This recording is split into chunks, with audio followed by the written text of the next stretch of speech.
Märt Sults, palun. Aitäh, hea eesistuja, hea minister. Küsimus on nagu kahes osas. Tähendab, et kuidas on selle eetikaga, jahimehed kõvasti protestivad, et metssigade emiseid peab lahkama ja need väiksed sündimata beebisid peab matma sinna kõrvale, et katku piirata, et kuna emiste tapmise, laskmise luba on antud piiramatu välja.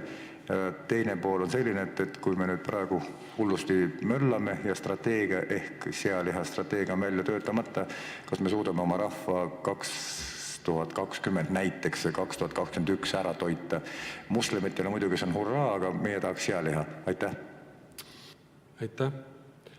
Ma alustan siis algusest, et tõepoolest, kui te pidasite silmas seda, et Euroopa Liit on läbi SAK-i meetmete andnud võimalusega maksta toetust emiste küttimisel metssigade hulgas, siis kindlasti kohtudes ka jahimeestega on nad väljendanud tegelikult ennast sellisel kombel, et nad igati püüavad jääda selles osas eetiliseks ehk jälgida ka teatud perioodi, millal emist on mõistlik lasta, see puudutab ka tema teatud poegimisperioode.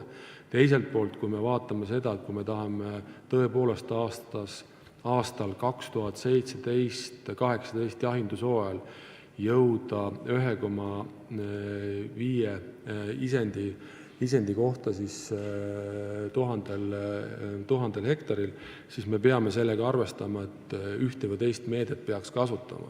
Ma julgen teile meelde tuletada ühe lihtsa tõsiasja, et kui me Eestis kütime käesoleval hetkel kokkuleppeliselt umbes 29 600 metssiga, siis Soome muretseb selle pärast, et neil on üldse metsas alla 2000 mets ja see tegelikult annab aimu sellest, milline kontsentratsioon on Eesti metsades.